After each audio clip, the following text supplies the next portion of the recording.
This is the BBQ Central Show Archives. The BBQ Central Show airs live each Tuesday at 9 p.m. Eastern Standard Time and is brought to you by the BBQ Guru, makers of automatic temperature control devices, and a host of other products that make your barbecue and grilling life easier. Visit them online at thebbqguru.com or call them 800-288-GURU. And by Big Poppa Smokers, creators of fabulous rubs, online retailer of grills, accessories, apparel, and creators of their own barbecue contests.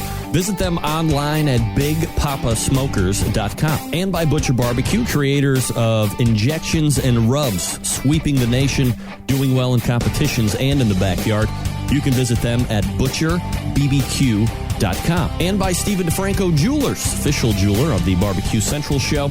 Call 440-943-2700 and use key term Barbecue Brother when you talk to Steve, or visit them online at StephenDiFranco.com. And by Green Mountain Grills, one of the best pellet grills you can get on the market today, varying sizes, not only for your capacity of cooking, but for your budget as well. Visit greenmountaingrills.com for more information. And by El Diablo Mustard, looking for a little bit of heat and flavor in regular old yellow mustard, El Diablo has you covered. 6 different flavors to choose from currently, and you can find them at eldiablomustard.com.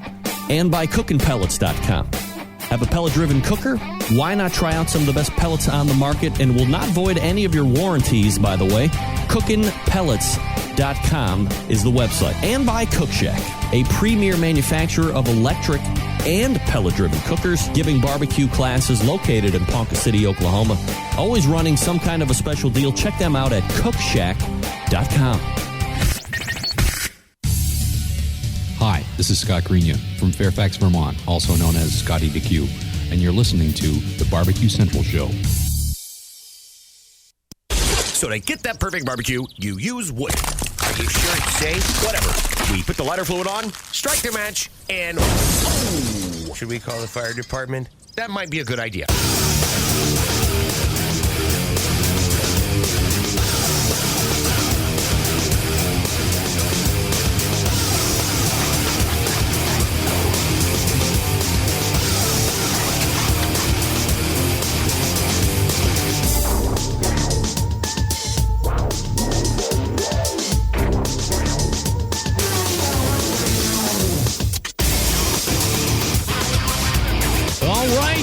Good evening and welcome to the Really Big Barbecue Central Show. The show that talks about all things important to the world of barbecue and grilling, broadcasting live and direct from the Rock and Roll Hall of Fame city of Cleveland, Ohio. It is the barbecue capital of the North Coast. Long been proven. I've been here long enough to say it. We broadcast live and direct from the Rock and Roll Hall of Fame city of Cleveland, Ohio. I'm your program host. Did I just say that? I'm your program host, Greg Rempe. Happy to have you aboard here on your Tuesday evening fun time live fire show and so forth. If you want to jump in on the show tonight, more than happy to have you. 216-220-0966. You can also email the show, Greg at thebbqcentralshow.com. Those are your 2 bits of contact information. Anything else you want to find out about the show can be found at the main website, thebbqcentralshow.com. And here's what's happening on the show tonight, in case you... that's why. Figure out why I keep seeing my... Now I got it all right. I got it now. Coming up in about 13 minutes from now, you know him. You love him because he speaks his mind. He's a pretty good pitmaster. He is a captain of industry in a number of different facets when it comes to barbecue and grilling. Proud sponsor of this show also, by the way. Sterling Ball from Big Poppa Smokers is in tonight for the first interview segment, possibly the second as well, depending on his time sees fit for this evening. And then we move to the second hour. And I couldn't be more excited. We did pork butt, we did ribs, we did brisket, all in the competition style of things for the round tables, which have, again, risen to cataclysmic fame once again in 2014, and we will be rounding it out with Chicken Competition Roundtable at 10 p.m. Eastern Standard Time tonight. And that will be the end of the competition roundtables for this year. Took a little while to get there. Started them halfway through the year, finished them a little bit more than halfway through the year, and now we will be locked and loaded and looking forward to substantial barbecue competition roundtables in years to come. So Sterling Ball, next segment, possibly the segment after that, and then the second hour, competition chicken roundtable. Dave Bosco of Butcher Barbecue will be sitting in on that panel. Travis Clark from Clark Crew Barbecue will be sitting in on that panel, and Jeff Vanderype will be from Smoke Me Silly will be sitting in on that panel as well. So three of the best chicken cooks out there in the country right now will be spilling their proverbial guts on everything that has to do with chicken preparation, all the fun stuff that you want to tune into the show and get. 216-220-0966. Greg at the BBQCentralShow.com. Do me a favor if you're watching the show right now. Maybe you're listening to it on a smart device or internet radio console. Do they still make consoles anymore? A couple different websites to send people to. If you know they like audio, if they're audio people,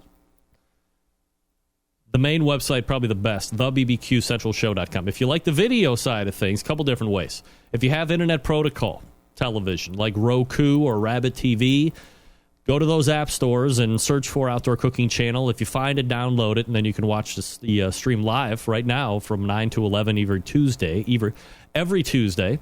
You can also find all of the replays on Outdoor Cooking Channel through those IP television sites, or you can just go right to OutdoorCookingChannel.com. The live feed is up there on the website as well. You can view it through pretty much any smart device that you have, regardless of operating system, Android, iPhone, Windows 8, so forth.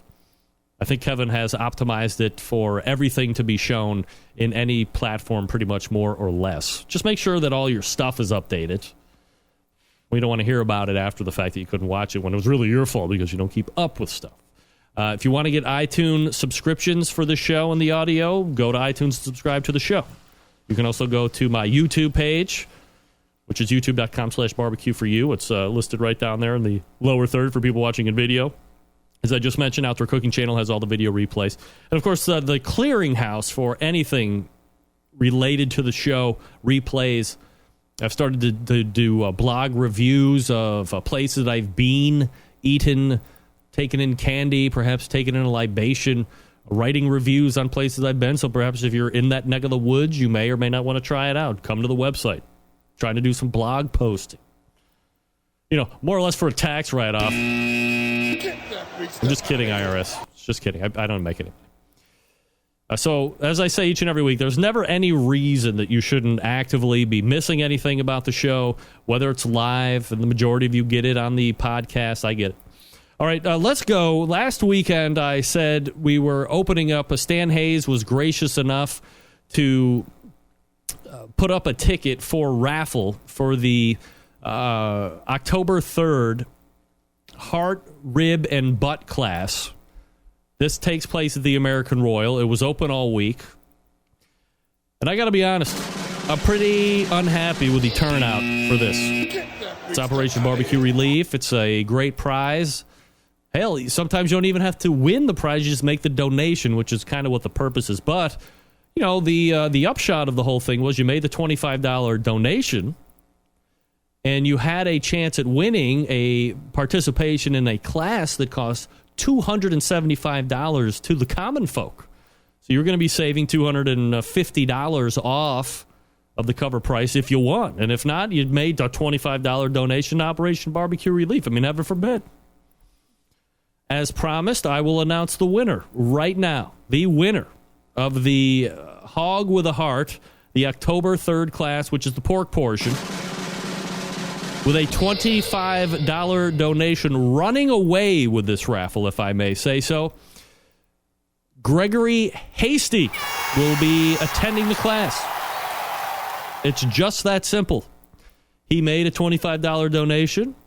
In lieu, I will make a $25 donation, because it went to my PayPal address, to Operation Barbecue Relief, and he wins a $275 class for the paltry donation sum of $25. Good for you, Greg. Smart man. I can tell because of your name. So for all the people that I'll never win. Yeah, well, no shit. You're not in it if you can't win it if you ain't in it. I believe was a lotto saying and many years ago for the New York State Lottery. Maybe it was Ohio State Lottery. I forget it. So Greg Hasty will be attending the Hog with a Heart class October 3rd, where he will learn about all things pork. He has to get himself there. That was also another point. But if a lot of people are going to be there. Could have took part in that class, but you didn't. You half-assed it. You got lazy. You got complacent. Thought you could win. Thought you knew cheese and font, but you didn't. Get that freak stuff out of here. Nice. It happens. So congratulations to Greg. What did I say? Hold on a second. Wait a second. Oh, yeah. Sorry, Robert. That's my bad. It's Robert Vanderripe from Smoke Me Silly. That's my fault. Get that freak stuff out of here. I'm not going to go into why I thought Jeff, but if you look at the last name and you know Competition Barbecue and so on and so forth, for some reason I just had a Jeff and a Vander and a Jeff and a Vander. You can see where I'm going with that, right? Maybe not. Sorry. Robert, my humble apologies, my friend, and we look forward to having you on at 10 o'clock, Pitmaster of Smoke Me Silly, for the Chicken Roundtable, the Competition Chicken Roundtable. All right, so there is your winner for the Hog with a Heart class. Now, let me also mention this. You know him as a semi-recurring guest on this show. If you've always wanted to go to Barbecue University with Steven Reichlin, Barbecue University 2015, now open for enrollment. It is at the Broadmoor Resort in Colorado Springs, June 3rd through the 6th and June 7th through the 10th. If you want to find out more about that, I suggest you go to barbecuebible.com and sign up for it, for crying out loud, why don't you? Or read about it. Or do one better than that. Join in the chat room from time to time. There's a guy by the name of Rob Bass who has been to that class and taken it. Chat him up. Chat him up. Sterling Ball coming up out of the break. Folks, whether you are tailgating for a college or pro team, September is kickoff season for diehard football fans, and El Diablo Mustard wants to turn your tailgate into a blazing affair. Try adding some El Diablo's fiery habanero, roasted chipotle, flaming jalapeno, or spicy mango into your favorite tailgate recipe, and you'll add a new flavor kick. It's hot and intense. El Diablo features 6 bold flavors that taste great and are hot as hell. For instance, mango for sweet island heat. Add a kick of Southwest with roasted chipotle. Try Steakhouse for a zing of Worcestershire and tangy tomato. Make an ordinary dog, hot dog, an instant chili dog with El Diablo's Texas chili, and try jalapeno on some hot bacon or a burger for real jalapeno puree and a mustard zing. Or, last but not least, try habanero for a flavor inferno you daring types demand for all heat all day. A couple different places you can go and connect with El Diablo. On the Facebooks, on the Twitters, search them El Diablo. You can also get recipe tips. You can get giveaways, bold flavors, great tastes. El Diablo is the mustard that bites back. It's hot as hell. ElDiabloMustard.com. That's ElDiabloMustard.com. How did I use El Diablo Mustard over this past weekend?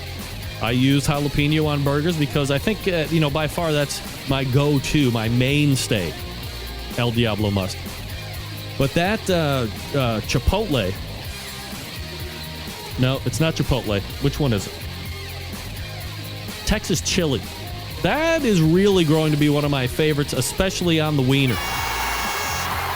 When they say instant chili dog, it's no joke. You know what a good chili dog tastes. I'm not talking like the big thick meat. I'm talking about that thin meat sauce that goes over the top of the ween. Just like that. Texas chili. Can't beat it. So good. I defy you to try it and tell me that it is not a flavor benefit. Defy. All right. I'm sorry. That's ElDiabloMustard.com. ElDiabloMustard.com. Do me a favor. If you find El Diablo Mustard in the store, take a picture of it and then email it to me. I'd love to see where you're finding it, which ones you're getting, and how you're trying. You tell me. LDiabloMustard.com. Sterling Ball out of the break. Stick around. Be right back.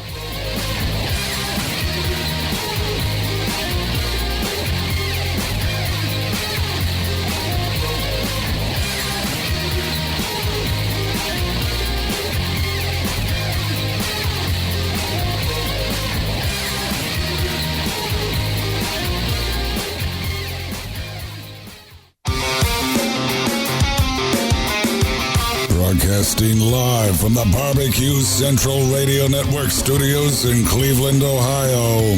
You're listening to the Barbecue Central Radio Show. Once again, here's your host, Greg Rempe.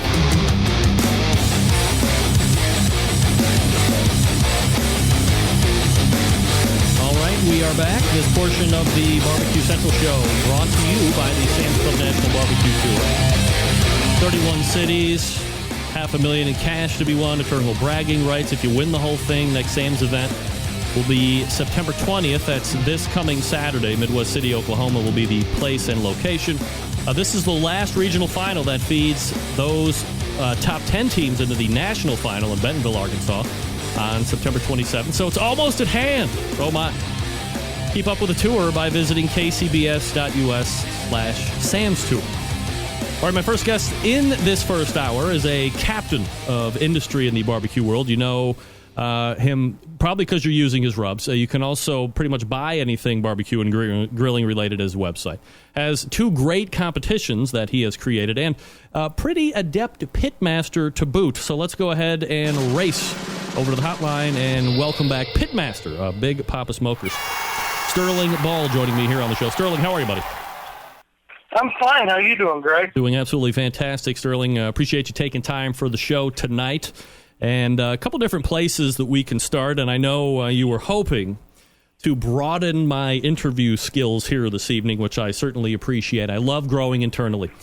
And here's the lead question, the one that everybody wants to know. Is Miley Cyrus really a talent, or is she not really a talent? Your thoughts, Sterling. Oh, seriously, she's very talented. She's also really smart. She bought her way out of the Disney deal. If you want to get a great example of whether she can sing, you know, Jimmy Fallon does so many great things with the Roots, but they have an a cappella version of her last big hit. That's pretty awesome. Like, it's all, at that point, it's marketing, but she does, unlike some of them, she does have talent, actually. Did you hear the latest rendition of it's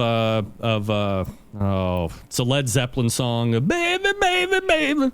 Did you hear her do that? Yeah, I did. Look, I'm going to tell you something. I don't know about her acting chops or, the marketing. I mean, obviously, there's a lot of weird stuff that's circling around here that may or may not be self-driven. But if we're just talking about straight singing chops, I think she's a better singer than her dad, and she is a legitimate singer for real. And you know the music industry. I mean, she can really sing. Well, that's what I'm saying. But if you really can tell when somebody gets a cappella, look, one of the things that the people out there that don't know about the music business is there's a recording. What replaced the tape machine is a digital format called Pro Tools. Yep. It's loaded with pitch correct, time correct. You can barely play, and by the time the engineers are through with you, you sound great. But I'll tell you, when you're singing a cappella, that means without instruments, with other people, it's the best way to expose a lack of talent. And most people just won't go there. I will go there, but it's not going to be tonight. That's going to be a different show, and it may or may not involve some liquid encouragement. You know where I was supposed to be tonight, because you want to talk about the music business. And I was actually going to do your show from Capitol Studios in Hollywood, because I'm working with John Mayer right now, too. John Mayer? Yeah. Oh. Was he going to dedicate your body as a wonderland? No, John's a pretty talented guy, and I worked a few days on the Battle Studies release, and I'm working with him on a project right now. But he had to go home for a week, so you get my undivided attention, sort of. Well, I'll take sort of more than hardly. Are you a? Well, we'll get into that a little bit later. I know you're always looking at the industry, whether it be competition or just barbecue grilling in general. There was a most recent World Food Championships TV show that was out, and I was just wondering quickly your thoughts on the show. Obviously, the event itself is freestanding live in Las Vegas, but as far as TV shows go, and you've seen them all, you've been in some, how did you think this particular effort went down over the course of the season? I didn't watch it. You didn't at all? No, I watched very little barbecue television. Actually, here's the problem. I mean, I know some people are scratching their heads going, what are we talking about, Miley Cyrus or John Mayer and everything, but I have another life that actually takes a lot more time, and that's the music business. And, I start every day at 5 in the morning, and I finish at 9:30. And right now, the only show I'm watching is Ray Donovan. So I think they're very good for barbecue. I think that people can be very critical of it, but to bring back the guitar, when Guitar Hero came out and everybody was all upset, we were in the middle of the game, because anything that gets the word guitar out there, anything that gets barbecue out there, is good. Could it be better? Yeah, but it's really good.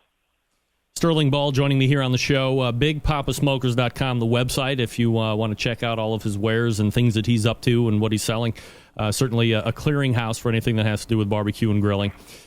Sterling, let's transition real quick to you as a pit master. You've been doing this for a good handful of years now. And something I think that is worthy of note is win streaks, and you kind of classify into win streaks at this point, not in a row per se. However, 2 wins at a same competition back-to-back years, this last one being at Grand Junction this past weekend. So I guess, talk a little bit about the repeat, and then I guess what does Grand Junction find so appealing about the Big Poppa Smokers that you get to take winning twice in as many years?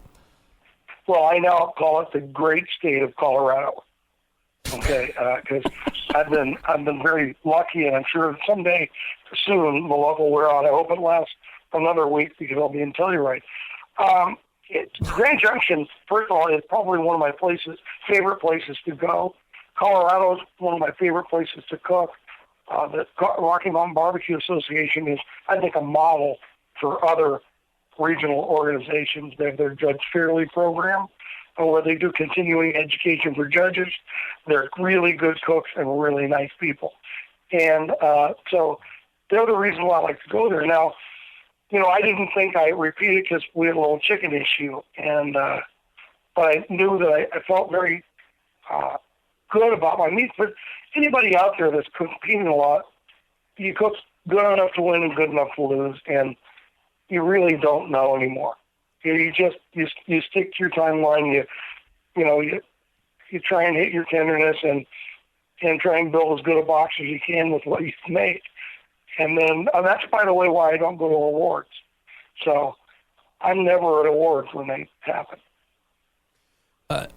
Are you? Well, I'm guessing you're not, but some people would find that to be kind of a slap in the face, if you will. You aren't attending awards. Maybe your name gets called, and it's like you're too good for the awards, or you don't find them important enough. Well, like, why not attend the awards? Why not? Because in California they're usually like 4 hours you have to wait, and I just don't have time. It's very difficult. I mean, I trim when I get there. Look, there's a lot of people in the world busier than me, okay? But I got a lot of stuff going on. I'm 59 years old, most guys are slowing down. I'm not slowing down in any facet of my life. But I'll tell you what makes up for it. Yep. What makes up for me not going is that I think I have the most popular guy in the Western United States on my team, and James the Flame Perez. I think James started just as a driver for me, just to drive the rig out there, and then I meet the rig there, and he's just such a hard-working, good guy that pretty soon I said, hey, you want to try chicken? And so James and I are a team, a big team, and I actually think people would rather see James on the podium than me. But I can't talk about Big Poppa Smokers without talking about Jody Clark, and who was cooking with me when we won the Royal. And now to this, James Perez is just awesome. If James quit, I would probably quit cooking. So do you classify yourself as a three-man team or a two-man team or a one that has Gus from 2 to 3, or where are you sitting right now? Well, they're my recipes and I'm cooking, but it's a team.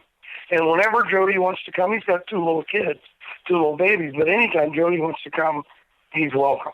So, and we've done 20 contests and Jody's made it to 1. He will always make it to the Royal. So we'll be a 3-man team at the Royal. Let me ask you something about Grand Junction or Colorado in general. Obviously, you typically associate that with altitude. And in regards to a cook, certainly pitmasters need to take into account any number of factors, weather or if they brought enough wood or so forth.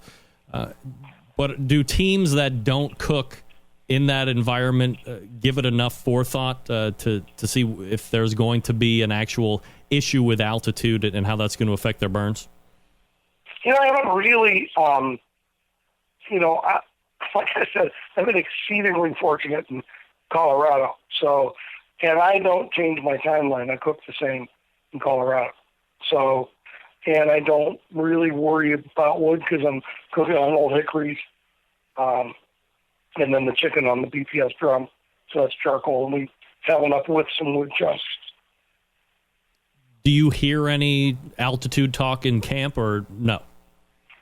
Well, in barbecue, you hear every talk possible. It's and that's why I just did the SUAC shirt, the Shut Up and Cook shirt, because one of the things, all this data we've been given, is I don't want to hear that somebody won their tables or didn't anymore. It's just you cook and it's what it is, and especially because you get to throw away all your bad cooks and only keep 11. Like, I have a lot of sympathy for somebody who cooks 11, 12, 13, 14 contests that has a really bad result on the table. I don't have any sympathy for somebody who's cooking 30 times and has a couple of weeks where they don't hit the right table. Because really, over-judging is as significant of a problem. To give you some statistics, right now in 2012, there were 86 180 in the country. There were 130 last year. There's 159 so far this year. Okay, 700 scored. There were 30 in 2012, 102 2013, and 80 so far this year. So the scoring is going up, and I don't believe that it's just the judges are getting more liberal, whereas I do believe that. I think the cooks are getting better, too.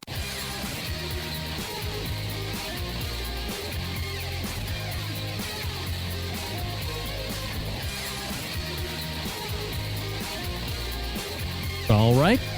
Not sure what just happened. Get that freak stuff out of here. We are lost. Adrift at sea. All right. Apologies to Sterling Ball. Dropped him off mid-sentence. I knew something was going awry. That's why the last question sounded horrifically put together. Because my video where I can see me, I started doing the stutter step. And then everything just went, and we were off. All right. But we're back. Now we're back. Never fear. All right, folks, let me talk to you about Cookshack. Need an idea for fishing or hunting? For the enthusiast. But a Cookshack electric smoker. Now until September 26th, you can save up to $120 with our Sport 14 special. Purchase a residential smoker, receive a free set of jerky rods, and a cold smoke baffle. The smoker models included with this special are the SM009-2, the SM025, the SM045, and the SM066. The jerky rods, part number, are PM006 and PM010. The cold smoke baffle, part number, PA020 and PA024. Enter promo code SPORT14 when you check out online at Cookshack.com or call and speak to one of their friendly folks at Cookshack. Call them toll-free, 800-423-0698. That's 800-423-0698. This offer is not valid with any other discount or promotion. The Smokehead SM009-2, the Smokehead Elite, the Super Smoke Elite, and the AmeriQ are the electric smokers that make it easy to add real wood smoke to your foods. They're inexpensive to operate and energy efficient. Oh, I did start. All right, never mind. If you love smoking jerky, you will love how easy the stainless steel jerky rods are to use. Hang jerky strips right from the rods that fit the smoker's side racks. Prepared smoked cheese, lock-style salmon, steaks to finish on the grill, and more when you use the stainless steel cold smoke baffle. It turns the smoker into a cold smoking machine. For instructional videos and how to operate this unit, the jerky rods, or the cold smoke baffle, check out Cookshack YouTube channel or the cooking guide on Cookshack website. Again, that's Cookshack.com. Don't delay. Order today so you can get smoking. Cookshack, the smoking made simple. Again, the contact info, Cookshack.com, the website, 800-423-0698. That's 800-423-0698. If you know somebody that's listening to the show that was knocked out of it for whatever reason, just tell them to hit reload. We're ready to go. Joe's back on. Well, the clock is just way off now. Sterling, I love you, but I'm not going to have enough time to get you back on and do all the others. I'll be in touch. You have better things to do. We'll look at maybe a short segment next week around 9:35 after Reggie Kelly, ladies and gentlemen. Yeah, NFLer. Reggie Kelly, former Bengal and Falcon, I think. Started with the Bengals, went to the Falcons, went back to the Bengals at the end. Stick around. We'll be right back.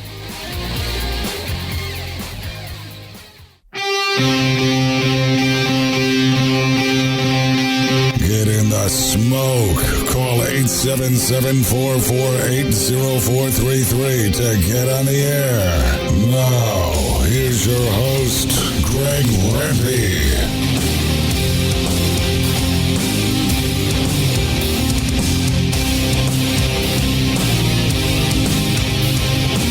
Welcome back. Once again, apologies to Sterling Ball. Hey, Greg, here's Phil White, longtime Central Light Phil White. Hey, Greg, what's up with the sweatshirt hoodie? Is it that cold up yonder? Yes, it's that cold up yonder. I think if I'm lucky enough to say that it crested in the height of temperature today to 62 degrees, that would be a stretch. Patrick Paquette weighing in. If it works out that we are driving through Cleveland on our way to Arkansas next Tuesday evening, should we crash the Rempe Studio Land, get us some karma? Patrick, the simple answer is yes. See this seat? This seat awaits you, Patrick. How the hell is my camera all jacked up? Hold on a second. What the hell? There we go. There we go. That seat, low microphone, and awesome backdrop await you, Patrick. They await you, Patrick, for good karma. Yeah. How do you like them apples? You don't come to the studio, Patrick. You're not going to have karma. Then you're going to get your ass whooped down in Bentonville. That's my New England accent, ladies and gentlemen. Thank you very much. We can go split screen, too, next week if you're in. It would be unwise to... Here's the thing. I know where Patrick's coming from. He's coming from up north. He's going to have to come down 90 one way or the other to get down to Arkansas unless he's going to go just, No. You still got to come this way, I think. I think you still got to come through... Ohio is still the fastest route, I believe. And I am literally off the high. I can't tell you how many times that BBQ has passed my exit with her middle finger in the air. Get that freak stuff out of here. 10 times. Danielle, 10 times? 15 times? 5 times a year minimum. She has no time for me. Not coming in to stop by, get a text message. What, going by your exit, having a little wave. Patrick, it would be unwise to know how close I am when you pass through my particular region of the Cleves to not stop in for a couple hours or an hour at least. Or stop off right at the top of the show. You can sit in with Reggie Kelly. Reggie Kelly not sitting in live on the show, by the way. We'll be calling in. So, yeah. I would, you know me, I love to have guest studio people up in this piece. We had a run of Big Desmond, Desi, as I like to call him. We've had runs of Corey, Officer Corey, who is now in schools, keeping track of the Utes. Yeah, man. Do what Don says. Not taking the bounder. Pick up towing the trailer. Wow. Yeah, don't forget your... Hey, Patrick, don't forget your wife.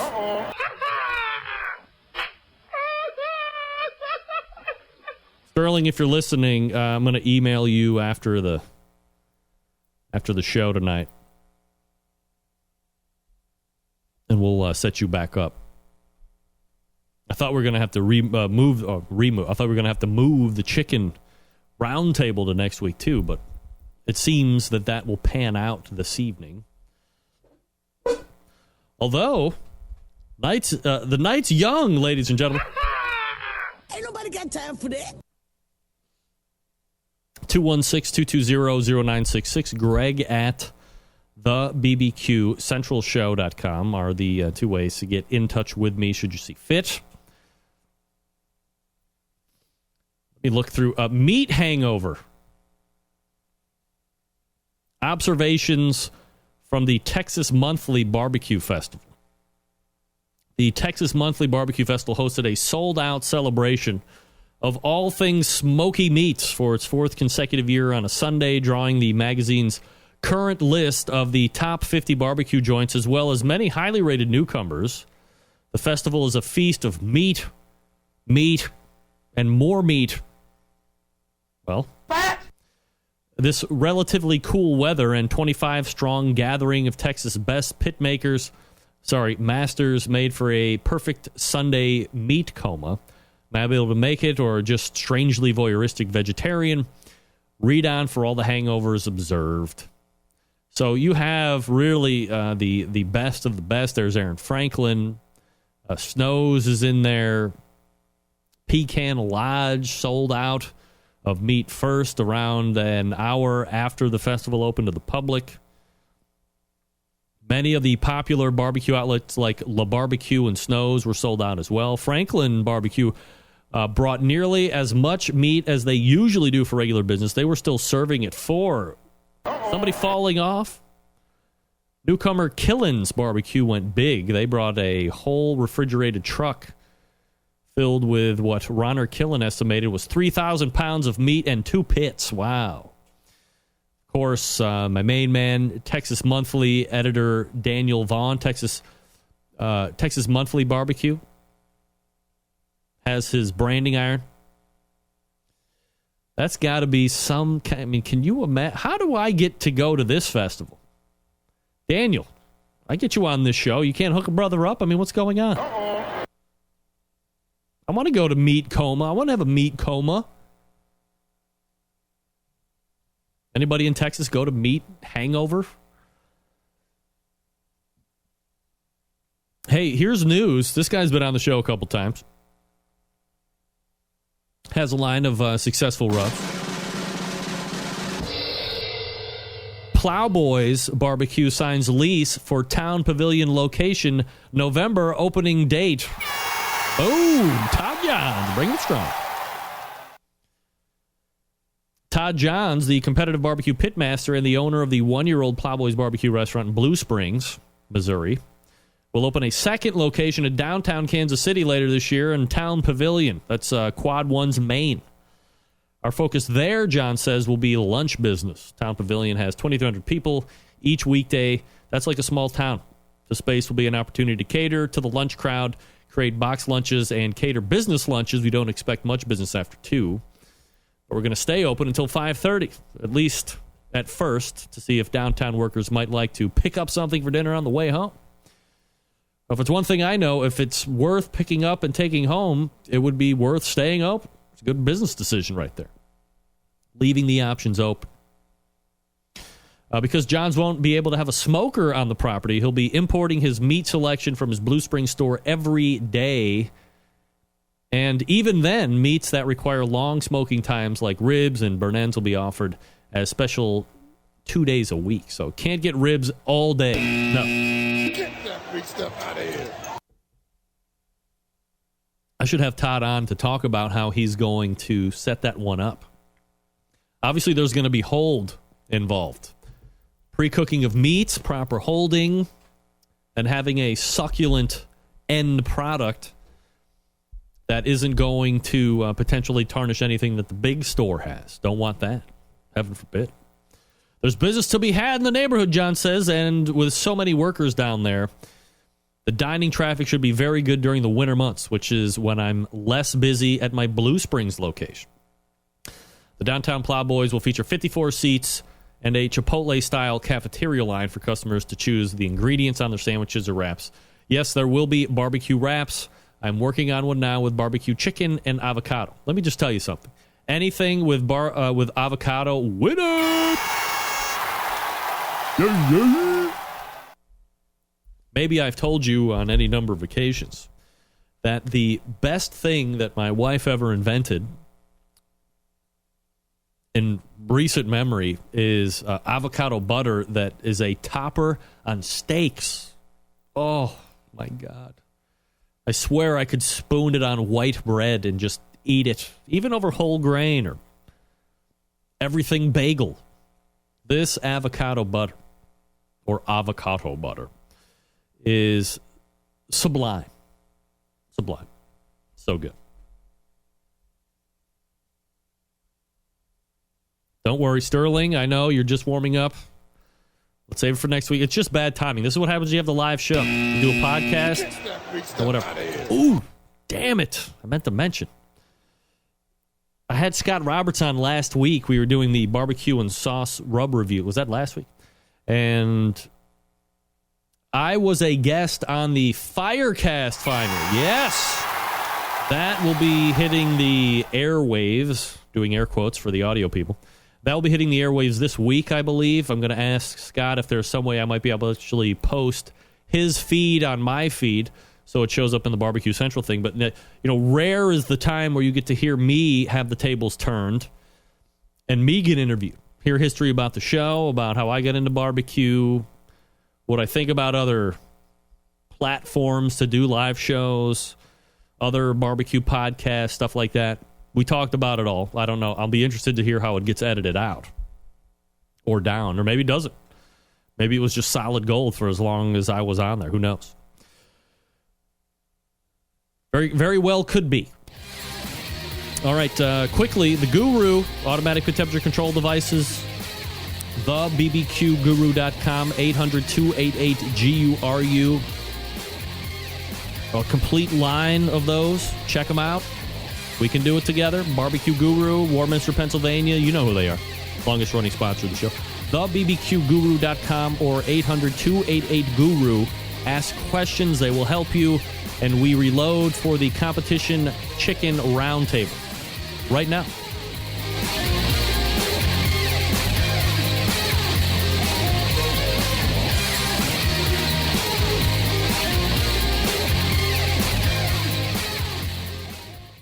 Hi, this is Bobby Ripley from Cleveland, Ohio, and you're listening to Barbecue Central. Big name interviews, advice on cooking brisket and ribs, and the only host willing to... From my heart and from my hand. Why don't people understand my intention?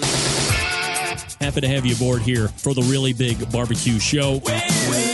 We cook because we have to, and we grill because we want to. Fine, how's it going?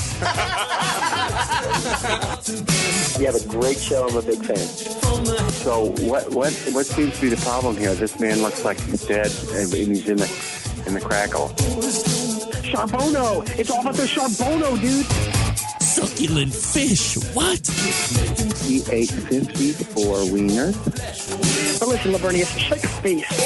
I'm shaking like a dog shit peach seeds. We have top men working on it right now. Who? Top men. All right, just like that, we're in the second hour. However trepidatious we are, somehow we've made it. It's a Barbecue Central show. We talk about all things important in the world of barbecue and grilling, but more important than that, we've done the ribs, the brisket, the pork shoulder roundtables. Now, let's finish up and do chicken right. Joining me tonight, some of the top chicken cooks in the country. Dave Bosca from Butcher Barbecue, Travis Clark from Clark Crew Barbecue, and Robert Vanderripe from Smoke Me Silly joined me on the poultry dais to cover this poultry subject. That's right, I said. You were waiting for it. Don't even lie. First question as we get to tonight, boys, and appreciate everybody joining me. What is everybody cooking on? And we will start with Robert. We cooked on a 18.5-inch Weber Smoky Mountain. We cooked on that for about 3 years since we started 3 years ago.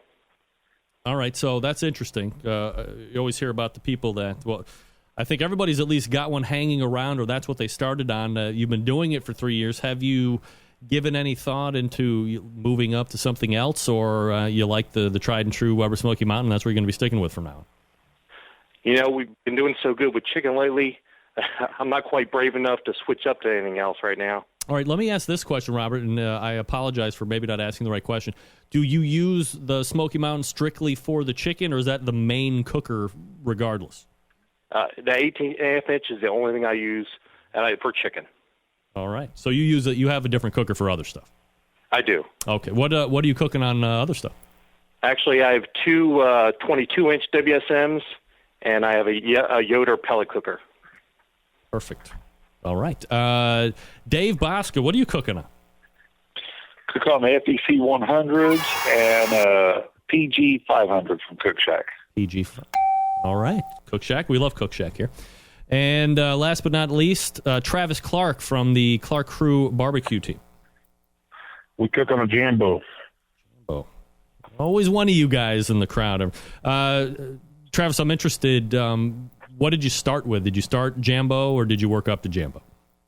I did 3 comps on a pit that I built, and made a deal with my wife. I wanted a Jambo, and she said if we won a grand championship, we could have one, and we got one. Did you get it? Did you get it like right after you made that bet? Yeah. Yes.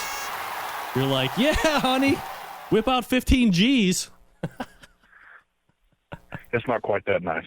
Oh, okay. Well, I mean, still, they're tremendous. Dave, let me go back to you just for a second.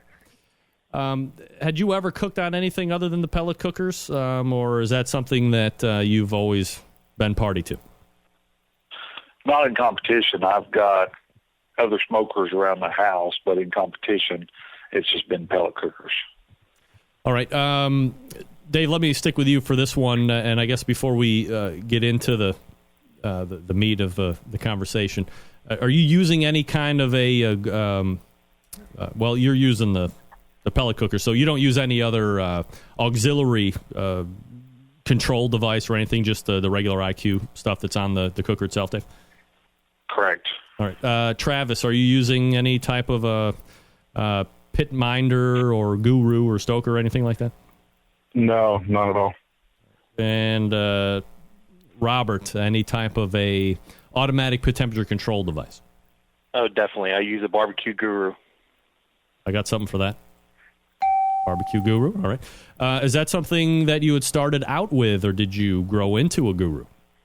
Actually, that's what we started out with. Oh, all right, cool. Robert, let me stick with you for this one. Just in an overall sense, Dave cooks on pellet cookers. You're cooking on Weber Smoky Mountains. There's obviously stick burners out there as well. As a whole, would you have any complaint or aversion to seeing propane cookers and electric cookers, like straight electric, be allowed into barbecue competitions at this point? I've never really thought about it, but to tell you the truth, I don't think it would bother me.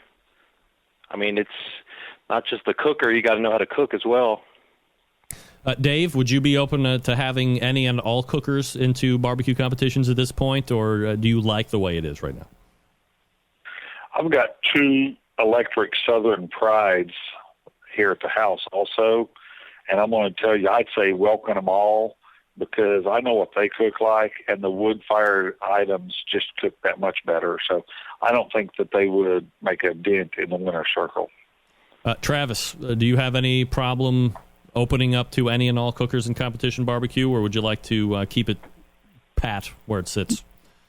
No, it don't bother me. They can cook on what they want.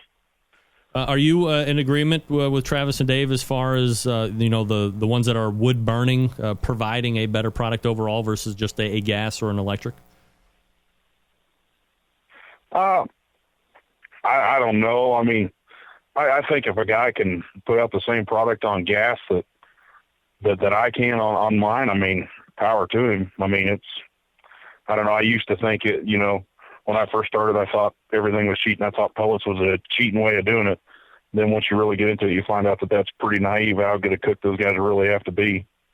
So, I think it don't matter to me what they have. Travis, how long have you been competing on the circuit? This is my second year. What's sparked you to get into it? Just seeing how much fun everybody else was having, or were you? We walked through the American Royal, and in 2010 we walked through there, and I thought that I really needed to get into it. I guess it was 2011. I decided I really needed to get into it. So 2012 we started a team. By the time I left the Royal, I was going to take a cooking class, and I needed a Jambo because all I knew about them then was they looked cool. And we got into it. It's been pretty fun. Robert, you said you've been in it for 3 years now? Yeah, we started in the fall of 2011. I got invited to a local contest in the spring of 2011, and we've been hooked since. Dave, you have a few more years on these guys, but for the folks that don't know how you got in the competition barbecue scene, what was your lead into the circuit? Surgery. Because that's what everybody does, right? Yeah, no. I shot competitive archery for many, many, many years, and I threw my back out and had to have surgery, and the competitive juices were still flowing, and we ran into a contest, read about it in the paper, and we went to it and walked around and fell in love with just right then, so we just got started. All right, guys, we're going to be reloading here just after this break for all of the pre-cook stuff, so just relax for 2 minutes or so, and let me do this bit of housekeeping, and we'll be right back with you. Travis Clark, Dave Bosca, and Robert Vanderripe joining me here on the show. Travis Clark, Clark Crew Barbecue Team, or Butcher Barbecue, and Smoke Meat Silly, respectively. Folks, oddly enough, let me talk to you quickly about Butcher's Barbecue. Well placed, I might add. Completely random, I swear to God. If you are like me, you're looking to step up your barbecue, your grilling game. I mean, I'm a backyard guy. But you can do it on the competition scene as well. No easier way than by doing it with the Butcher Barbecue products. First and foremost, head on over to the website, butcherbbq.com, and peruse all of the products portfolio that he has going on over there. The rubs, the injections. I mean, we all know Dave, well known for the injections, the pork, the beef. That Prime injection, which has combined all things loved from their beef injection using its award-winning flavor enhancer and its ability to keep your brisket juicy. Combined it with what has become the competition standard in beef flavor. Available for sale at butcherbbq.com. Of course, product taking over the nation on a topic that we are talking about tonight, bird boost. Right, probably be talking about that here in a little bit. Do you want to have a good moisture retention, or do you want to have great moisture retention? That's the difference between brining or using Bird Boost. Check it out for yourself. If you want the go-to rubs, the go-to sauces, no better place than to look at right here in Butcher Barbecue. They have steak and brisket rub. You have my favorite rub on earth, honey rub. That has gotten a considerable amount of attention across the internet, across outlet stores, across televisions. And if you use Butchers to inject you, try the premium rub, specially formulated to work with the injection. Perfect 1-2 punch to impress judges and friends alike. Last but not least, of course, that Butcher's Barbecue sweet barbecue sauce. Look, when it comes to sauce, I'm as picky as it gets. Make no bones about it. Dave's sauce wins in every category for me. Nice slice of tang, right amount of back-end heat. No liquid smoke. I like that. That's my personal preference. So it just so happens that my favorite commercially made sauce has no liquid smoke in it. No worries about breaking the bank on shipping either. Go to butcherbbq.com and stock up right now. In regards to the sauce, I mean, it's going to please everybody, so get at least 6. You'll be thanking me later. It's going to go fast. I live in a house full of women. They like it. That's telling you something right there. I'm enough man in this house for this house. 4 other women. And they love Dave's sauce as well. ButcherBBQ.com. That's ButcherBBQ.com. Always trust your butcher. We are back with the pre-cook events for the Competition Chicken Roundtable. Stick around. Be right back.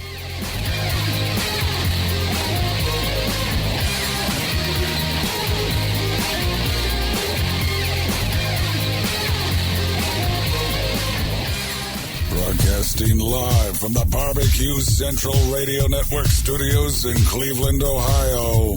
You're listening to the Barbecue Central Radio Show. Once again, here's your host, Greg Rempe. All right, welcome back to the Competition Chicken Roundtable. Travis Clark, Dave Bosca, and Robert Vanderripe all joining me, talking about everything chicken. Appreciate you hanging with me through the break there, guys. Robert, let me go right to you here for the first question. We're going to be talking about chicken prep here. When I started doing the chicken roundtable, I never thought I would get to this part of question taking when it came to chicken, because it was always just go to Sam's or just go to a local grocery store and you buy 10 or 15 or 20 or whatever. But it seems much like some of the other categories, the Duroc stuff for pork, the Wagyu for the briskets, chicken seems to be becoming more and more specialized. So, Robert, are you using a specific purveyor or kind of chicken? And if so, who are you using and what kind of a cut are you using? Right now we cook thighs, and we buy those actually from a local grocery store here. We used to cook with Smart Chicken and a couple of other well-known brands, but it wasn't working for us. So I started cooking a local brand, and that's when we started to do a lot better with chicken. Robert, did you ever use anything other than thighs? I mean, obviously that's the predominant part of the chicken that's used in KCBS competitions, but have you ever messed around with any of the other parts? No, I haven't. Ever thought about it? Yes, definitely. Okay. This is something we may mess around with this winter. Dave Bosca, are you using a specific purveyor of chicken? If so, who are you using, and are you using thighs only? At this present time, we're using thighs only. For about a year and a half, I did turn in breast with the thighs. Did a big study on it, watched the scores. We had just as many top 5 calls as we did with or without it, but I had half a dozen more top first and second places with just thighs. So I felt like the white meat was just holding it out just a little bit, so we did away with that in the box. As far as the brand, yes, we used to use Pilgrim's Pride religiously. I got to where we just can't find any good Pilgrim's Pride chicken thighs, so I've switched over to a brand that's in Oklahoma City at a grocery store. It's called Sanderson Farms. Is it just like local to you? I mean, it's not any specialty place you're going on the internet to find it, just where you're at? No, it's not a specialty place. Actually, they're out of the southern part of the United States. They're in the distributor up this way, and so that's what they use. That's what they carry, and that's what we use. Travis, what are you using for cut of chicken, and are you using any type of specialty purveyor or seller of chicken? I like to stick with Smart Chicken, and it's what my grocery store has local, and I cook just straight thighs. Have you ever messed around with any other part of the chicken to turn in? I have at home, and, you know, I don't know, it tastes good. You know, I thought I had some breast really good, but I took it and set it on a plate and waited 15 minutes and tried it again, and it wasn't near as good, so I've just never had the guts to turn it in, I guess. And for the folks that might be going, what is Smart Chicken? Because Robert mentioned it as well. Is it just a well-known brand, or is there anything special about Smart Chicken that people would want to take into account if thinking about using it? I don't think so. I mean, it says on my package that it's never frozen, but the grocery store I get it from, it's froze. You know, when they get it in, they freeze it right away. You know, I don't know. A lot of places I think get it fresh, and it says it's air chilled, never frozen. But like I said, for me, it comes frozen. All right, Travis, let me stay with you for this one. We'll work our way back down. When you're looking at you buy the packaged chicken, and so when you're looking at it, and maybe it's a two-part question, I guess, when you're looking at through the packaging and then once you actually get it out of the package, things that you are looking to take into account, what are you looking for in the pieces that you're going to use versus the ones you might discard? I mean, the first thing I'm looking at, I look at the skin. I want a good white skin. I don't like to see blood spots in it or what I call pin feathers. I don't want to see any of that in my skin because I don't really scrape my skin, so I don't want to see any of that. I want a good white skin on my chicken, and I like to have the biggest thighs I can find. Which after this year, I didn't think I would do near this many comps as we've done. I usually bought ahead and got a lot bigger. Now I'm struggling to find bigger thighs this late in the year. Dave, when you're looking at the chicken, what pieces make the cut for you, and which ones get kicked off to the side? Things that you're really looking for. Number one pick for me is the size. I don't worry too much about the color of the skin myself because Sanderson's pretty well equal with what they have. It's all the same. I do try to keep from finding any blemishes that you can see on the skin. And the pin feathers, like he was talking about, they're in there. Sometimes you just got to pop them out like it's it, but they do come out. And Robert, one with you, when you're looking at it in the store, what are you looking for? And then once you get it unpackaged, pieces that make the cut versus ones that get kicked off to the side. Yeah, I think for me, the number one thing is size.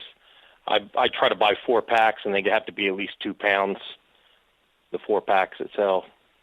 And then I also look, I don't want a bunch of fat on the skin, just enough to make it a good piece of chicken. That way you could see the meat just a little bit through the skin. Robert, do you do any chicken prep prior to getting to the competition, or is that all done on site? Yeah, I do. I trim my chicken usually on Wednesday before the contest. Dave, do you pre-prep before you get to the competition scene? Yes, I do. I buy my chicken on Sundays. I trim it on Wednesday, and I re-vacuum pack it and have it ready for the contest. Travis, same thing with you? Yeah, I like to try to trim it on Wednesday, and and have it ready for the comp. But this week will probably be the first time we're going to be trimming it at a contest. Dave, let me ask you a question. If you're doing this all at home, what is the inspection taking into account when you show up at a contest? What are they looking for to disqualify it or to allow it? Mostly they just check to make sure it's cold and that it's still a fresh product as far as unseasoned, unmarinated. But that's pretty well what all the inspectors are looking at, and to make sure that it is the protein that you say it is. You're not trying to slide something else in there. Robert, let me go back to you here for this question. How many chicken thighs are you cooking during a competition? I cook 18. Right. David, how many are you cooking for a competition? 10. 10. Travis? 18.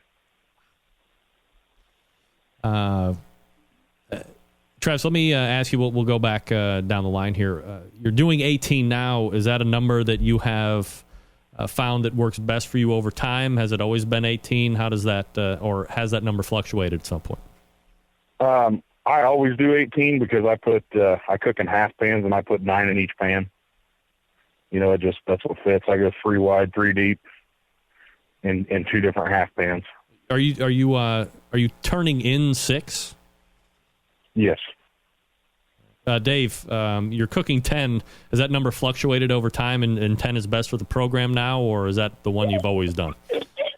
No, I used to cook 12, but I used to trim them down a lot more. I used to put 9 in a box, and I don't anymore. I go with a real big chicken thigh now, and with the change of that, only 10 will fit in what I'm cooking. Robert, same number that you've started out with before? Is that a one that you've grown into? No, that's the same we've cooked. We also cook in 2 half pans and 9 in each pan. All right, Robert, let me ask you this. In regards to trimming and knife work during the prep, what are you doing to that thigh before you start to look to do other things? You know what? I do very little. What I usually do is I put it skin side down. I might chop off one of the knuckles, and I square it off, and that's it. It's done. You ever debone completely? I did when we first started. I used to take out the bone and take off the little muscle in the back and devein it and all that stuff, but I don't do any of that anymore. Dave, knife work skills as you're prepping? Yeah, I'll square it up with a drumstick connects to it. Then I'll pull off that frog muscle on the opposite end. And if I can see the blood vein in there, I'll pull that out, but I don't go digging for it. But there's another tendon that's in the muscle itself that's on the – if you're looking at a chicken thigh, there's one side of the thigh that has, probably about 3/4 inch of meat. And then on the other side of the thigh, it's about 1.5 inches to 2 inches wide. In the middle of that bigger chunk of meat, there's another connective tissue. I'm sorry, it's an actual tendon. I'll reach in and I'll pull that out just to get rid of it. Trimming, I square them up and I get them ready and just try to keep them as cold as possible while we're trimming. Did you ever take the bone out completely? No. Never. Okay. No. Travis, knife skills on those pieces of chicken. What are you doing? I usually take that same knuckle end off and then square it up. And if that what I call a nuggets hanging there kind of flat, I'll go ahead and take it off if it looks like it's going to be in the way. And if I see the blood vein, I'll take it out. But I'm not gonna go hacking in there to get it. But other than that, just trying to square them up, get them all the same size. Did you ever take the bone out at all and make them boneless? I tried it at the house, never at a comp, and I don't know. It kind of turned out being funny looking chicken. It kind of twisted on me in the pan. It just didn't really hold its shape. Travis, let's stay with you here for this question. We'll work back down. Brining or injecting chicken? I thought injecting a couple, 2-3 years ago sounded foolish, but quickly that's becoming in vogue. But are you doing either or something completely different? You know, I tried injecting when David's product come out, and I didn't like what it did for the way I cook my chicken. So now I use David's injection and Cosmos injection brine mixed together, and I brine with them. You know, but I brine for 2 hours with it. 2 hours, all right. Dave, brining or injecting? Yes and yes. Brining and injecting? What I do is I use my rotisserie flavored bird booster. We inject it on Friday night, and then whatever's left over, I just pour it over the top of that in a Ziploc and then put it down the ice chest till the next morning. All right, so quite a long sleep for that.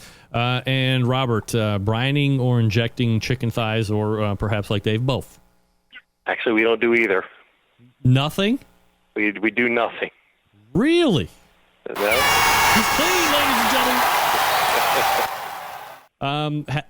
Have you ever, I guess, is now a good question. You know, last year we did brine it, and I don't know, it seemed to hang on a lot more to the moisture, and we had trouble getting some bite through skin, and I wound up having to scrape the skin in order to be able to do that, and I just hate scraping skin, so we stopped doing that after 3 or 4 contests. All right. This is always such a potentially tricky question. Dave, let me start with you. Do you use toothpicks at all to keep the skin on? I used to use toothpicks till last year. I got DQ'd because I had a toothpick break in the middle. Pulled it out on both ends and left the piece right in the middle. Now I've got some real fine metal skewers that are used for turkey lacing, and I use a metal pick in it now. Travis, are you using toothpicks or anything to kind of secure the skin down? No, I don't. Ever? Well, I played around with it at the house, and was kind of a pain, especially where I cook by myself a lot. So now, where I put 9 in a pan, pretty much my chicken holds itself together, when they're crammed in there. If I got the right size chicken, they hold tight enough to hold their shape. And Robert, you using any toothpicks or anything to keep that chicken skin in place? No, we don't use any toothpicks. Like you said, we put the 9 in the pan. They seem to hold the skin together pretty good doing it that way. Travis, what kind of rub are you using on your chicken? Something that you might make in the homestead or something that is commercially available? If it's commercially available, maybe you wouldn't mind sharing what you like. My main rub on my chicken's 0 to Hero. 0 to Hero. All right. And Dave, anything commercially made or homemade that you're using on your chicken? Yes, we use a product from Butcher Barbecue. We use our honey rub. I know that rub very well. I like it. And Robert, rub that you're using on your chicken? We actually use a combination of 3 rubs, and I will say that one of those is David's products. Do you not want to say the other 2? No, I'd rather not. No? No. Damn it. We use the honey rub. That's about it. All right, Robert, let me stay with you for this one. How far in advance are you rubbing the chicken prior to going into the cooker? We don't put rub on until an hour before it goes on the cooker.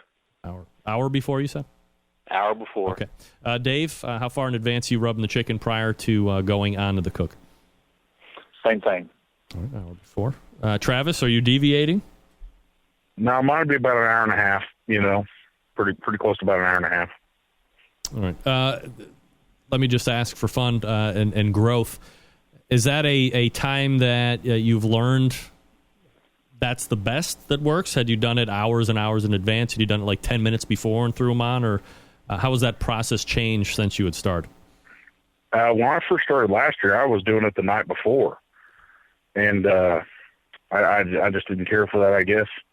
And so I started doing it at 5 o'clock in the morning, and then it just didn't really work for me doing that then. So, I learned I'd rather have my sleep. So it kind of came into now I brine mine at 5 a.m. when I get up and throw more wood on the pit. I get back up, at 7 o'clock. When I wrap my big meats, I take the chicken out and I season the backside, wait 30 minutes, season the top side, get them in the pan, and they usually sit there for approximately about an hour and a half. Robert, had you done longer or shorter rub times prior to going to the pit before? No, I think we've done the same amount of time, an hour before. What about you, Dave? Rub a long time in advance before, or this always been about an hour for you? No, I used to smoke my chicken on Friday night, and then I'd quit doing that, and then I'd start rubbing it and let it sit overnight. And as time went on, I just didn't see any large appeal to that for myself. So yeah, I just started doing it the next morning. All right, Dave, anything else prep-wise that you're doing to the chicken that we have not discussed at this point?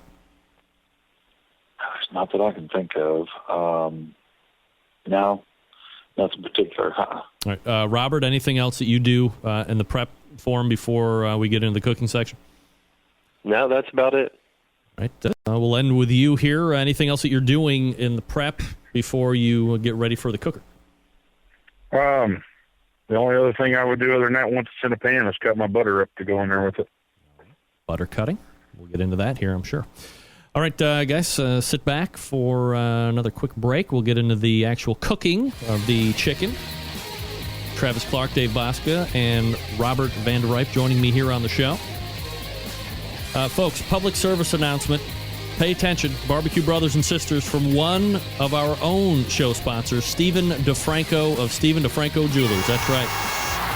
Self-admitted barbecue junkie. I'm not even kidding. I was just talking to Stephen the other day. He's like, man, we have a lot of great holidays that are going to be coming up. I'm sure people have birthdays. Of course, those are always happening, but you have Halloween coming up. You have Thanksgiving, Christmas. Oh, Christmas, forget it. Don't be left in the dark. Start early, start often. Stephen DiFranco going to help you out. StephenDiFranco.com. I like to suggest the watches, especially for men. Men, most of us don't go around wearing gobs of jewelry and all this stuff. A watch adds a little class, tightens up an outfit that maybe you're wearing, or something that perhaps you want to wear now, hand down through generations. You want to get a good timepiece, like a Bulova watch. Why spend a ton of money if you don't have to? Bulova watch is stylish, affordable, starting under $200. Come in traditional quartz styles, retro styles, and automatic versions. They also have those chronographs and skeletons. They fill out the Bulova timeline. Then you have the Precisionist. I got one of those. Most accurate watch in the world. They have the Accutron, which is the high-end watch. I have one of those as well that I bought from Stephen DiFranco. You don't have to worry about breaking the bank. They start around $600. Accutron gives you that high-end lifestyle and quality without breaking the bank. Now, barbecue people, we're kind of gadget junkies, of course. Citizens might be the perfect watch for you. It's got EcoDrive technology, powering your watch perfectly and accurately as it converts light into energy. No need for barbecue timers. Some Citizens watches have multiple timers along with alarms, multiple time zones as well. Here's what you do. You go to StephenDiFranco.com. You find out what you like, and then you call them. 440-943-2700. Tell him you're a barbecue brother or sister. He's going to give you the real price. You can't list the true barbecue brother or sister price on the website through some type of a manufacturer restriction. I'm not kidding when I say that. Everybody's thinking I'm trying to do the ropey dope. Call Steve. You tell me.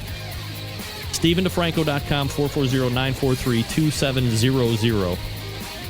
Ask for Steve. Tell him you're a barbecue brother or sister, and you'll thank me later. StephenDiFranco.com. We're back to learn how to cook chicken. Right after this. Stick around. Be right back.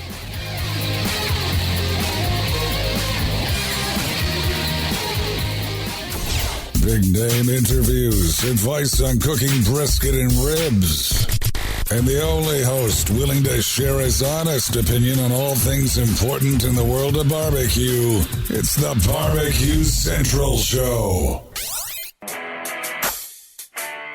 All right, we have the Clark Crew Barbecue team. We have Butcher Barbecue. We have Smoke Me Silly on the competition chicken dais. We're talking about all things competition chicken. Appreciate you guys hanging with me through another break. And now we get into the cooking portion. Robert, let's start with you. What kind of wood do you like to use for a smoke flavor for chicken? Actually, I use two different kinds of chunks. I use cherry and pecan. Is that a similar wood recipe that you would use on all the other meats, or is that just specific to chicken? Actually, I use different combinations on the different meats. All right. David, what kind of pellets are you using for chicken? I use Barbecue Delights cherry. Cherry? Yes. You're going for color with that, or flavor, or both?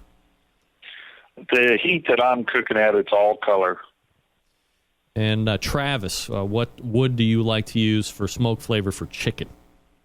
I use pecan. Have you used other woods in the past and have grown to pecan? Or, that seems to be a pretty popular competition wood. Not really. I kind of learned barbecue from a guy, and that's what he used, and that's what I got into using, and I've never switched.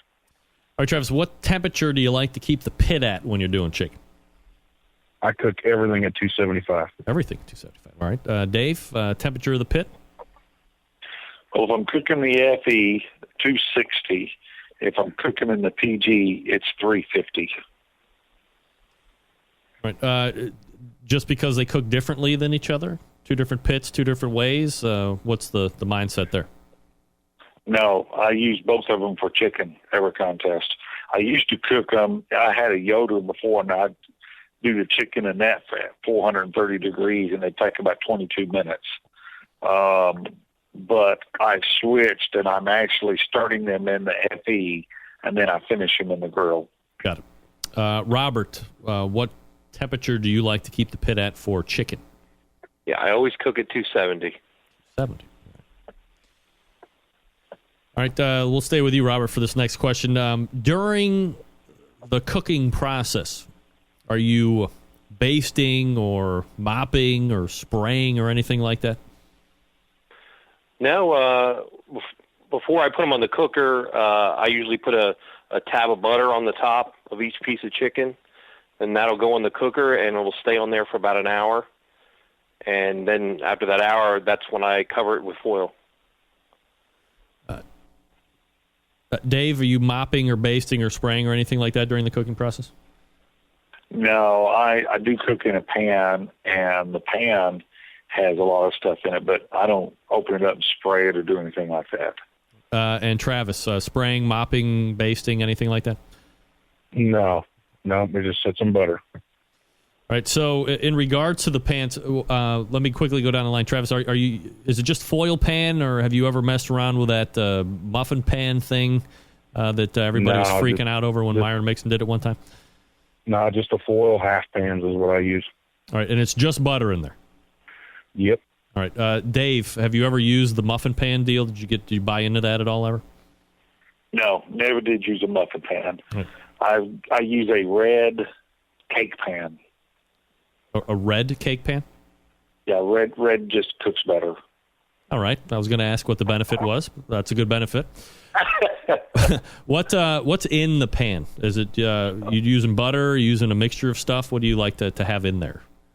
Yeah, I put a layer of brown sugar in the bottom of the pan. I'll take a stick and a half of butter, real butter, cut it in slices and lay it in there, and then I'll put a 2/3 cup of my barbecue sauce in it. Robert, have you ever messed around with a muffin pan chicken? No, just a plain old tinfoil half pan. All right, and do you have any type of a poaching solution in there? No, it's just plain unsalted butter. Unsalted butter? Yep. You ever use salted butter? I think I had to one time, but I didn't see... They came out a little saltier, but just a habit. I always use unsalted butter. Travis, let's go back to you for this question. Are you setting any type of a sauce or a glaze on the chicken, prior to taking it off, and then we can talk about building a box and stuff after that? Yeah, after I'm done, after I'm done with it, I pull it off and I set my sauce for about 15 minutes. And is your sauce something that you make yourself, or are you using a commercial available product? I got three different commercial available sauces I mix together. Oh, wow. Dave, setting any sauce or glaze on the chicken prior to taking it off the cooker? Yes. Once it's on the grill, we'll leave it on the grill a little bit, between 10 and 12 minutes. Then we do dip it in sauce, brush off any excess, and then put it back out on the grill to set it. Are you using some type of a rendition of the butcher's barbecue sauce for that? Yes. Yeah. Is it straight sauce, or are you no, messing around? I cut it with butter. Oh, butter. Jeez. A lot of butter over there. And Robert, setting any type of a glaze or saucing chicken prior to taking it off the cooker? Yeah. Actually, after it's been foiled, we take the foil off, and I'll take some scissors and sort of clean the pieces up a little bit. If there's any of the knuckles sticking out that I can cut off, then we'll dip it in sauce and then put it on the grate, and then I'll maybe put a little bit more rub on top, finishing rub, and then it's good to go. All right. As far as the cooking process, anything else that we have not talked about that you do each and every time at an event, Travis? One thing that I always do that is, my chicken's cooked 1 hour uncovered, 1 hour covered. I rotate my chicken every 30 minutes. I spin it 180 degrees every 30 minutes just to try and make it cook even as my heat flow is in there. Are you spinning the pan, or are you actually rotating each individual just the chicken? pan. Okay. I swap one pan with another and spin them both 180 degrees. David, anything else in the cooking process that you do that we haven't addressed specifically? Yeah, in the FE, when the chicken goes in there in the pan, and it sets for an hour in the pan, then I flip the chicken upside down in the pan. Then it sets for 30 minutes like that. Then I take and put it on a grate, and I carry the grate out to the grill, and then we finish setting it on the grill. And Robert, anything that we haven't talked about that you do to the chicken? Yeah, same here. We usually just swap the pans between the upper and lower grate. And then usually before I foil it, I'll go ahead and put some of that finishing rub. We try to season it. Every time we take the chicken out or see the chicken, we try to season it. All right, so there's the cooking portion. Now we'll go ahead and move into post-cooking. A lot of people like to let things rest. We've kind of hit on it a little bit, but I'll just ask specific questions because it's outlined. Robert, are you looking to let the chicken rest for any specific amount of time before you put it in the box and end up running it?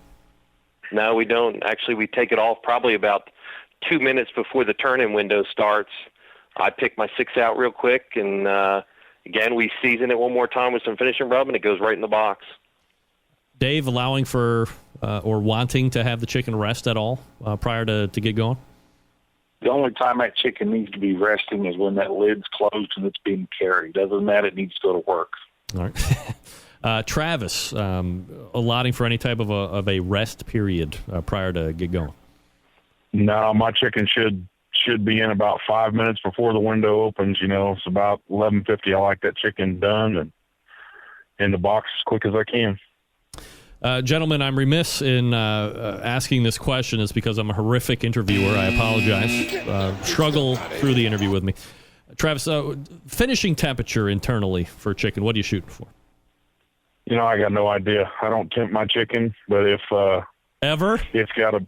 Never. It's got to be 190, 200. It's hot. Dave, do you shoot for an internal temperature to finish, or no? Yes. It's going to be about 180, 185. And Robert, do you have a specific internal finish temperature you're looking for? Actually, I don't tempt mine either. As long as that cooker's staying at 270, I know it's good to go. Apologize for missing that question a little bit earlier. Robert, let me stick with you for this one. As far as the thighs that will make the cut after the cook, what are you looking for in the thighs that'll get picked to go into the box? I try to look for the biggest 6 that I can find. Of course, they gotta look good. They all got to be nice and square, and the skin's got to be perfect on them. But yeah, the biggest ones, because they're usually the ones that are the most moist anyway. Dave, what are you looking for the ones that will go into the box? I look at the front 3. I want the part that's going to be facing the tabs. I want them to be uniform because that's generally the part that the judges are going to be looking at. I try to find the ones if they have knuckles, they're going to be to the middle of the box. I look for the color. I want them to all be the same color. I do look for size, but I kind of go more of that with weight. Just by hand feeling them, you can tell a heavy one versus a light one. So I want a heavy one for the very same reason, the moisture content. And Travis, how are you picking out your winning 6 to go in the box? We usually we try to have the same size chicken, but if we have smaller ones and big ones, my wife usually will take a bite of them and we decide whether the smalls or the bigs are on, which ones are usually on. And generally, that's always the big ones is the ones that she wants. All right, so this was going to be my follow-up question, and you dovetailed into that nicely, Travis, so let me just follow up with you real quick. You guys are believers as a team to taste the chicken, and then you would perhaps adjust sauce or rub or something like that prior to finishing it up? I do. If I try to kind of watch, I guess, at a contest. If I think I got young judges, a lot of younger people or a lot of guys, I'll add quite a bit of heat to my chicken. And if I see, older ladies and stuff going in, I really back off on it. Dave, do you actively taste just to kind of see where the profile's at and then make adjustments? Or, I mean, I know there's a lot of teams that cook chicken the one way. They don't taste it. They do nothing. They just do what they do, turn it in, and there you go. What do you do? I will sadly say I can probably go half the contest season and not even eat the chicken. Here in the last month, I've been tasting it, but it's after it's already turned in. But generally, no, I don't even eat it. Robert, do you taste it at all or no? Same here. We don't try it. Usually after my wife takes the box, I may try a piece to make sure it's bite through, but that's about it. So let me ask Robert and Dave this question. Robert, you first. How are you? Is it something that you're practicing and tasting at home and you're happy with the profile, so you're not bothered doing it at the competition? I mean, it just seems like there was a glaring error or an omission, you would be able to catch it, and if you're not, you're not. Yeah, usually we practice quite a bit in the off season, so we know the combination works of rubs and the sauce. So we try to stay constant and do the same thing every contest. Dave, a similar mindset to you, just something that the process you've done over and over again, and there's no need to taste at this point? Very true. It's the combination of the products. It's not much different than what I've been cooking for 5 or 6 years. There's just some small tweaks this year, some last year, one more tweak from the year before, and the combination of all of it is a good chicken. Then I think to make it a great chicken, you got to just have it moist. It's got to be flavored, and it's got to look pretty. The flavor is going to already be there. I'm not one to be putting stuff on the chicken at the very end. It's either going to be there or not. Travis, is there anything else? Or let me ask this question. I'm sorry. For garnish in the boxes, are you a parsley guy or you use something else? Yeah, we're parsley. Parsley. Dave, parsley or something else? I use green leaf lettuce, and this year I started putting border for parsley. And Robert, what are you using for garnish in the box? Yeah, my wife Lex makes an awesome parsley box. Okay, anything else that you guys are doing? Any last second sprays or makeup or whatever prior to closing that box and running it over the judges tent? We'll start with Travis on that. No, once we put it in the box, that lid closed, that's it. Just try to get it in on time. Dave, anything else you're doing prior to running it? No. And Robert, you done at this point, or you do any last second thing? We usually just spray some hot water on to give it that shine and take a picture, and then it's gone. All right, so let me ask you this question. We'll start with Dave Bosca from Butcher Barbecue. Even to this day, I mean, this seemed to be all the rage topic, 2, 3, 4 years ago. Everybody was talking about it. Everyone says bite-through skin is the key to doing well at a competition. So, Dave, do you have a particular thing that you try to do to make sure that you're achieving bite-through skin each and every time? What's the secret in your estimation to bite-through skin? People, in my opinion, think of bite-through skin as being crispy skin. It's drying out. It's all that. That way you can bite through it. I've got a different perspective. I think sometimes if it's soft, it's still going to bite through. So that's the reason we use the bath method. The sauce is to where a lot of using the butter, and that I still want to add flavor to my liquid. So that's the reason I put sauce in it. But the liquid is what's basically cooking it down, rendering the fat out. That's where you get your bite-through skins. You got to get that fat out of that skin. And so by the boiling it is what allows that to happen. Then we set it on the grill to firm it up just a little bit. And that's always worked for us. Travis, do you have a particular nugget of wisdom in achieving bite-through skin each and every time? No, I've never had a problem with it. The way we cook it, an hour covered, an hour uncovered, it just seems to, we've never had a problem achieving that, ever. Robert, do you have any key nuggets of wisdom on how to achieve the bite-through skin? Same as Travis. You just got to do that hour uncovered, hour covered. Seems to work every time. Now, if we, for some reason, got to give a different type of chicken that has maybe a little bit more fat, then you might have to mess with the times of it being covered or uncovered to get what we need. But that's about it. All right. So there is your post-cook and some insight on the bite-through chicken stuff. This is the best part of the whole evening. This is where I turn it over to you guys, give you open forum. If you're promoting, if you have anything to sell, whatever it is, this is your time to shine. And we will start with Robert Vanderripe from Smoke Me Silly, the parting shot segment. The floor is yours, Robert. All right. I'd like to thank you for having me on tonight. I also want to thank my sponsors, the Atlanta Barbecue Store and Barbecuer's Delight. And thanks again. Dave Bosca, the floor is yours from Butcher Barbecue. One thing that I did forget to mention is the pre-cook. Yep. Under the skin, I do put my honey rub under the skin before we cook it. So other than that, that's pretty well it. Now, as far as that, we have been playing with a new product, and it is going into production this week. We have a whole new pork injection, and I'll be sending you some info on that and some product to play with. But we've got a new pork injection about to hit the market. And that's butcherbbq.com, of course. And then rounding out the parting shot segment, Travis Clark from the Clark Crew Barbecue Team. I'd like to thank you for having us on. Cosmos Q for sponsoring us. Simply Marvelous for sponsoring us. Eat Barbecue for sponsoring us. And Big Poppa Smokers.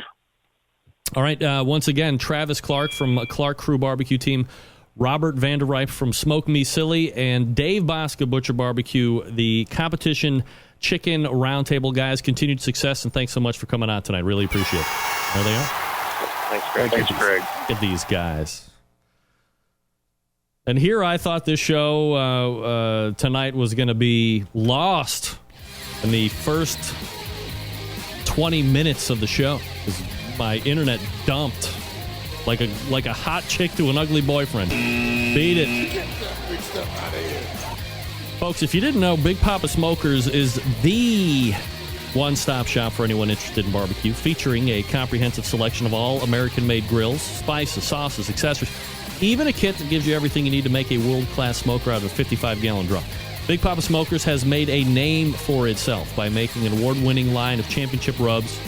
Their rubs have won almost every major competition barbecue event, including the 2012 and 13 World Series of Barbecue in Kansas City, the 2012 Jack Daniels Invitational, the 2013 Kingsford Challenge, the 2014 Houston Livestock and Rodeo. There's many more to come, by the way, in the future. BPS also banded together with fellow California-based rub company Simply Marvelous Barbecue to form what's now become known as the West Coast Offense. Defying conventional wisdom, these two California-based rub makers have cornered the market on competitive barbecue and begun to redefine the flavor profile that competitive cooks from across the country have begun to aim for.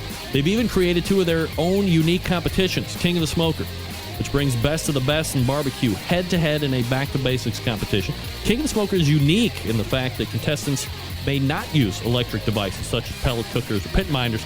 Contestants are just allowed to use charcoal, wood, and their wits to win one of the most high-stakes barbecue competitions around. And then the other one that Big Poppa Smokers has started, known as the Guinea Pig, which is a cost-controlled competition that helps to bring in newcomers to the competitive barbecue world. It also features prize distribution all the way down to 10th place in each category, which helps provide incentive to get new competitors into the world of competition barbecue. On top of all of that, Big Poppa has created a unique brand ambassador program, the BPS Elite Team, featuring 15 of the best competition teams in the country working together to promote camaraderie, competition barbecue, and, most importantly, to benefit children's charities across the United States. Keep in mind, BPS has been able to do all of this only within the 4 years of being in business, turning the competition barbecue world on its head, creating their own unique competitions, becoming a staple of a nationwide restaurant chain, and benefiting children's charities across the U.S. It's just the beginning for Big Poppa Smokers. BigPoppaSmokers.com is the web address. And we are back to wrap this show, however technically challenged, right after this. Stick around. Get in the smoke. Call 877-448-0433 to get on the air. Now, here's your host, Greg Rempe. Big B, all right, welcome back. Wow, we made it through the show. I can't believe it. We did it. We did it, gang. Thanks again to Dave Bosca from Butcher Barbecue, Robert Vanderripe from Smoke Me Silly, and Travis Clark from the Clark Crew Barbecue team for doing it live. Look, here's the bottom line. I'm asking these guys to come onto the show and spill their guts. In fact, I go out of my way. Do you know how many people I actually asked to be on the show tonight? Got the hammer from a lot of folks. Because I make it a point to say, hey, love to have you on the show. Great exposure. Most downloaded shows I do all the course of the year. The trade-off it is you got to spill your guts. Nobody wants to tune in to a show like this where I promote, and these shows have built their own reputation across time. I'm just a moderator. I'm just asking questions. The guests have provided all the information over the course of the years, and they have been very open and willing to share, which is key. The folks that don't want to do it, I said, if you don't want to spill your guts, I got other people that'll do. So, inevitably, too, like chicken, like if you're tops and chicken, a lot of people don't want to sniff the show. Big stuff out of here. It's all right, I get it, man. It's competition. As I've always said, if I was on top of the competition barbecue world and you wanted to pick my brain, pound salt. Get that big stuff out of here. I want to keep the winning part of the winning. All right, all the way back in the first hour, humble apologies to Sterling Ball. We'll reset him for next week and finish our conversation. Lots to get to that we actually have. Reggie Kelly will be on next week, former NFLer, talking about his line of barbecue and food products. And then the second hour, we had the barbecue chicken competition the competition barbecue chicken roundtable. A lot of words there. Dave Bosca from Butcher Barbecue, Robert Vanderripe from Smoke Me Silly, and Travis Clark from the Clark Crew Barbecue team taking part in that. If you missed it, you're just tuning in, sorry you missed it. You can get it on the podcast. It will be up before midnight tonight. Relax. If you work with raw cast iron, re-season it each and every time. A little Pam, a little Crisco as it starts to fall back on the heat. Get the grill brush on it first and let it burn back in each and every time. Generations of rust-free service. Also, September 11th, 2001. I will never forget. Again, maybe Sterling Ball next week. Definitely former NFL great Reggie Kelly will be in. Love to see you back here. So until next Tuesday at 9 p.m. Eastern Standard Time, this is your program host and proud U.S. American Greg Rempe. Good night now.